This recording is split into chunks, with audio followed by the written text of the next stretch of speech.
सोचो, 1900 का भारत एक ऐसा जला भुनता हुआ भूभाग था जहां मिट्टी भी दर्द की गवाही देती थी।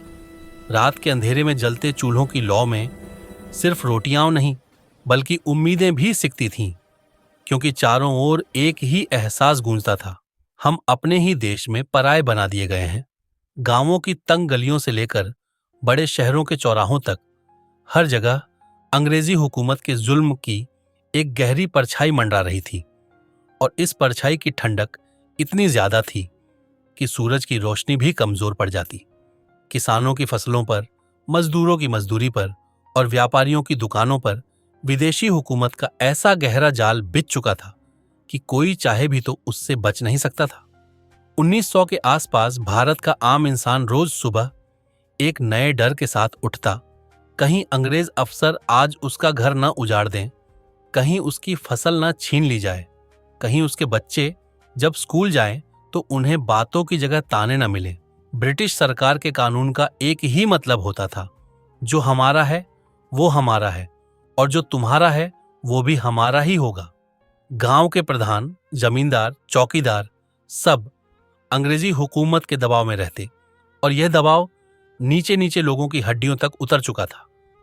जब भी अंग्रेजी सिपाही गांव के किनारे दिखते, बच्चे चुप हो जाते और औरतें अपने घरों के दरवाजे बंद कर देती, क्योंकि उन्हें पता था कि इनसे नेक नियत की उम्मीद करना समंदर में आग जलाने जैसा है। 1900 के दौर में ब्रिटिश ने भारत के ऊपर एक ऐसा आर्थिक जाल फेंका जिसमें सबसे पहले फांसी कसानी, फिर हाथ कला, फिर व्यापार और आखिर में पूरा समाज। उन्होंने नए टैक्स लगाकर भारत की रीढ़ तोड़ दी। Land tax, forest tax, salt tax, income tax और पता नहीं कितने छोटे बड़े जुल्मी कानून, जिनका मकसद एक ही था, भारतीय आदमी चाहे सांस ले पर बिना अंग्रेजी हुकूमत की इजाजत के एक कदम न चल सके। गांव की फसल होती तो अंग्रेज उन्हें मंडियों में बेचते, लेकिन पैसा किसान को नहीं मिलता, बल्कि अंग्रेज अफसर की जेब भर जाती। हाथ कला के कारीगर जो हर साल खूबसूरत कपड़े, बनारसी साड़ी, मुस्लिन, सिल्क और कॉटन के लक्षण रेखा जैसा कोमल कपड़ा बनाते थे, उनकी कलाएं अंग्रेजी मशीनों के आने से टूट गईं।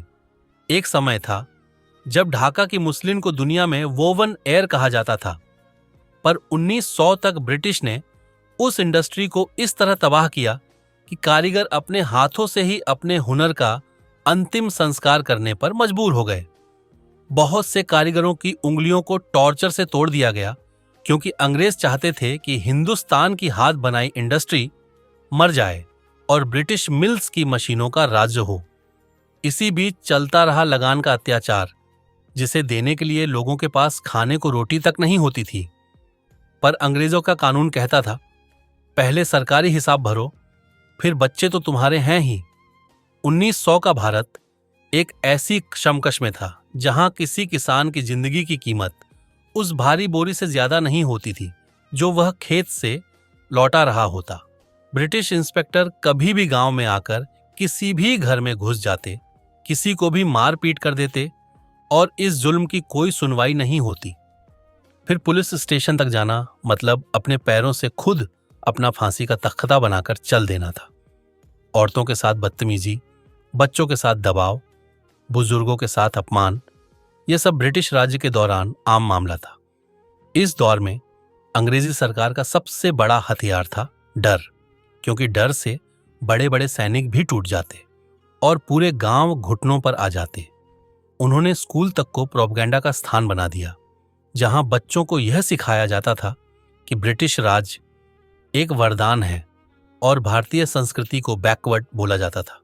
पर भारत का इंसान, चाहे गांव का हो या शहर का, अंदर ही अंदर उबल रहा था।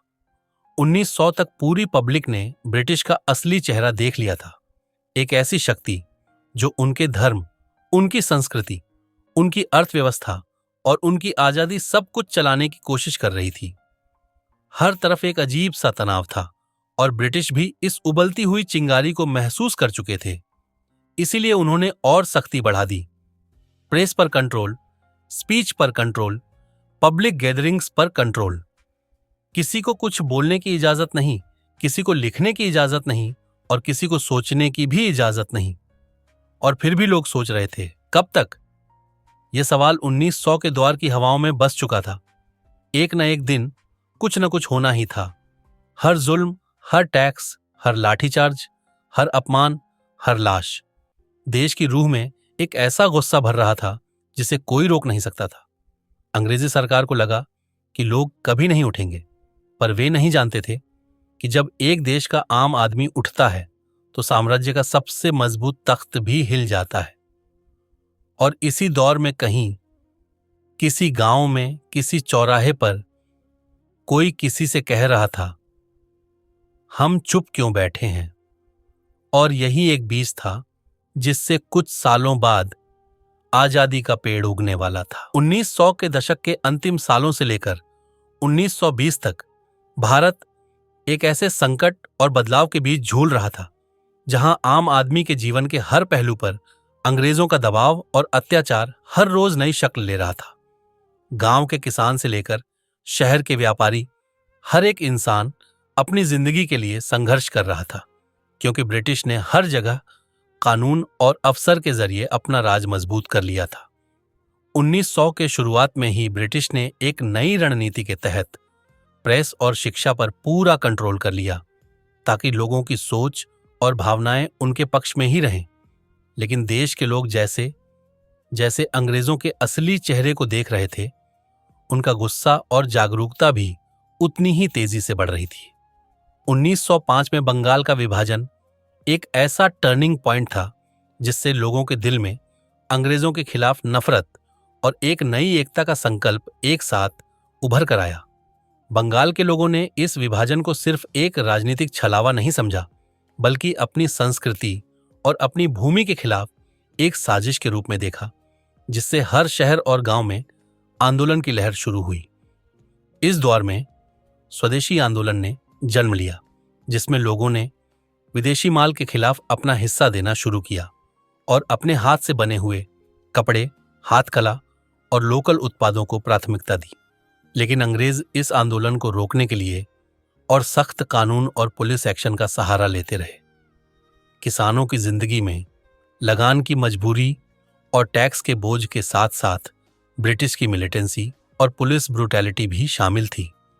गांव में कभी कभी एक ही दिन में ही सिपाहियों का हमला होता और पूरे गांव को आतंकित कर दिया जाता। लोग चुप रहते और सिर्फ अंदर ही अंदर अपनी आवाज दबाकर गुस्सा भरते। इस दौर में ब्रिटिश ने रेल और टेलीग्राफ का इस्तेमाल करके अपने सोल्जर्स को दूर दूर से भेजना और लोगों पर नजर रखना शुरू कर दिया, ताकि किसी भी उठने वाले आंदोलन को पहले से ही दबाया जा सके। साथ ही 1914 में वर्ल्ड वॉर आई के शुरू होने के बाद ब्रिटिश ने भारत से और अधिक रिसोर्सेज और जवानों का मोबिलाइजेशन शुरू किया, जिससे लोगों पर भारी बोझ आया। यह वह समय था जब न सिर्फ किसान और मजदूर, बल्कि हर आम नागरिक को अपनी जिंदगी की कीमत अंग्रेजों के हाथ में लगती दिख रही थी। घर के मर्द युद्ध के लिए भेजे जा रहे थे और उनके परिवार अपने बच्चों और फसलों के साथ संघर्ष कर रहे थे। औरतों के लिए यह और भी कठिन था, क्योंकि उन्हें न सिर्फ परिवार संभालना था, बल्कि अंग्रेजों के जुल्म और अत्याचार के खिलाफ चुपचाप बर्दाश्त भी करना पड़ रहा था।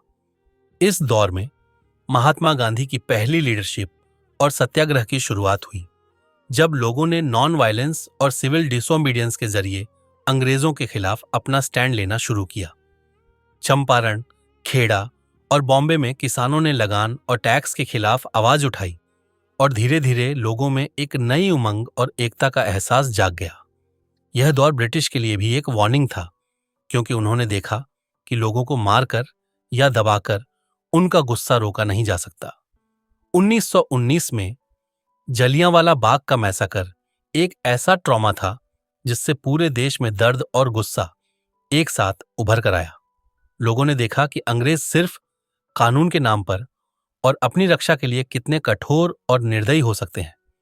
इस हत्याकांड ने लोगों के दिल में नफरत के साथ साथ एक नई सोच भी जगाई कि अब बस चुप रहना और डरना काम नहीं करेगा, कुछ करना होगा। इस दौर में कांग्रेस और अलग अलग रीजनल मूवमेंट्स ने भी जमीन पर कदम बढ़ाए और स्थानीय नेताओं और आम लोगों ने मिलकर देश के लिए संघर्ष की एक नई आंदोलन की आधारशिला रखी। साथ ही अंग्रेजों ने अपनी मिलिट्री और इंटेलिजेंस नेटवर्क को और भी सख्त कर दिया और हर आंदोलन को ध्वंस की भयंकर सोच के साथ दबाया, लेकिन लोगों की हिम्मत और संकल्प को तोड़ नहीं पाए। शहरों में स्ट्राइक और हड़तालें और गांवों में किसानों के प्रोटेस्ट ने ब्रिटिश को यह दिखाया कि भारत के लोग अब एक साथ उठने लगे हैं। इस पूरे पीरियड में ब्रिटिश ने अपने कानूनी हथियार रॉलेट एक्ट, प्रेस सेंसरशिप और आर्बिट्ररी अरेस्ट्स का इस्तेमाल किया ताकि लोगों की आवाज को दबा सके, लेकिन यह भी असफल रहा क्योंकि लोगों की जागरूकता और संघर्ष का जो जोश था वह पहले से भी ज्यादा तेज हो गया। इस दौर की एक और खास बात यह थी कि युवा पीढ़ी जो स्कूल और कॉलेज में पढ़ रहे थे, उन्होंने देशभक्ति और अंग्रेजों के खिलाफ अवेयरनेस को अपनी पहचान बनाया और यही नई पीढ़ी आगे चलकर 1930 से 40 के बड़े आंदोलनों की बुनियाद बनेगी। 1920 तक भारत एक ऐसे दौर में पहुंच चुका था जहां हर शहर, हर गांव, हर गली और हर कोने में ब्रिटिश राज्य के खिलाफ गुस्सा, दर्द और प्रतिरोध की लहर थी। लोग समझ गए थे कि अब बस जुल्म और अत्याचार को बर्दाश्त नहीं किया जा सकता। किसान, मजदूर और युवा एक साथ उठे और एक नए भारत की कल्पना करने लगे जिसमें आजादी और इंसाफ का राज हो। यही 1900 से 1920 तक का भारत का सच है। एक ऐसा भारत जहां अंग्रेजों ने खून, डर और दबाव का राज बनाया, पर लोगों के दिल और दिमाग में एक नई रोशनी और एक नई आस जाग रही थी जो आने वाले सालों में पूरे देश को एकजुट करके आजादी की कहानी लिखने वाली थी। इस दौर में आम आदमी का संघर्ष, आंदोलनों की शुरुआत और अंग्रेजों के जुल्म की कहानी पूरे भारत की मिट्टी और हवाओं में महसूस हो रही थी और हर एक गांव, हर एक शहर में एक नई कहानी जन्म ले रही थी। एक कहानी जो सिर्फ घटनाओं का विवरण नहीं, बल्कि देश के लोगों के जज्बे, उनके दर्द, उनके हौसले और उनकी एकता का प्रतीक बन गई थी।